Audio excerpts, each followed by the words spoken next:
said one day, what has America done today? They drove the Indian away. They drove the Indian away. They drove the Indian away. Away. Away.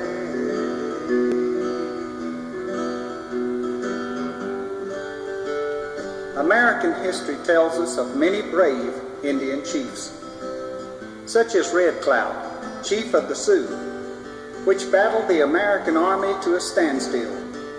His voice was later heard urging peace. Little Wolf, chief of the Cheyenne, fought the army constantly as their land was invaded by gold miners, white immigrants, and buffalo hunters. Cochise was a famous Chiricahua Apache chief. In the 1870s, with fewer than 200 warriors, he held off the U.S. Army for more than 4 years and forced the government to make peace with an unconquered enemy. There are many more brave warriors that we could speak of, like Chief Sitting Bull, Chief Crazy Horse, Chief Black Hawk. And among these brave men, which cannot be forgotten, was a man called Joseph, chief of the Nez Perce, a peaceful man that desired not to fight, but was forced into it. In 1877, officials finally ordered the tribe to a new reservation in Idaho Territory. Reluctantly, Chief Joseph agreed to move. Then in June of that year, a young Indian whose father had been killed by whites led a series of raids that took the lives of at least 18 settlers. Fearing retaliation, the Nez Perce went into hiding in Whitebird Canyon. After beating back an army detachment, Chief Joseph decided to lead his band of 150 warriors and 550 women, children, and old men across the Bitterroot Mountains and northward to a haven in Canada. As troops under General Oliver O. Howard took the field against Chief Joseph, the public, remembering the Custer Massacre, called for revenge. But the 1,700-mile retreat of the Nez Perce, in which they fought the army to a standstill, won wide admiration. At last, however, they were trapped by Colonel Nelson A. Miles' troops, only 40 miles from Canada. Chief Joseph, as he surrendered, standing among the fallen, he made this statement that has long been remembered as he dropped his rifle before General Howard.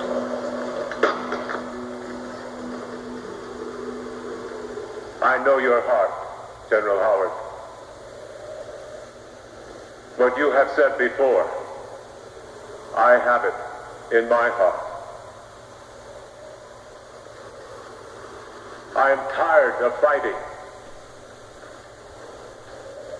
Our chiefs are dead. He who led the young men, my brother,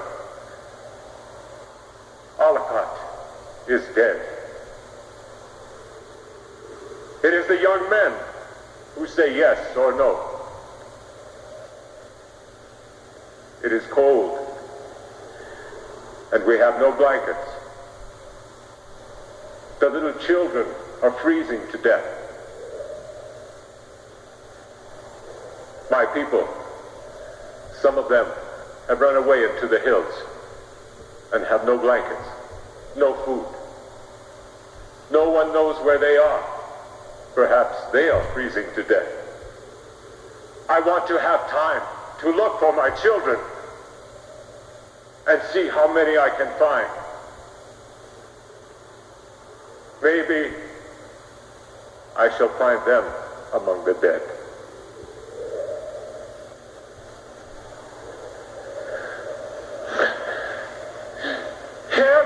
chiefs.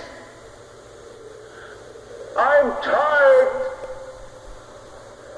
My heart is sick and sad. From where the sun now stands, I will fight no more forever.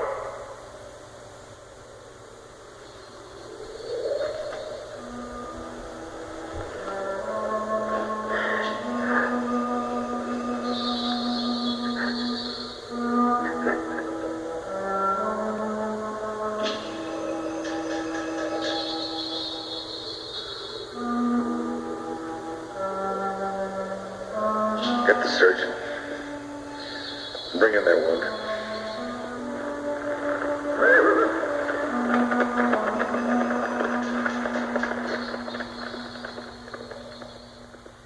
I knew a genuine man would fight for his God-given rights.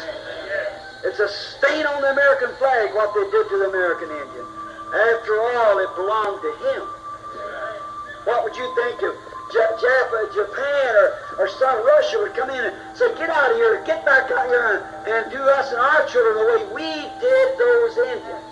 But remember, we sowed, and now we're going to reap. That's the law of God, you know. There's a plenty time and then a harvest time.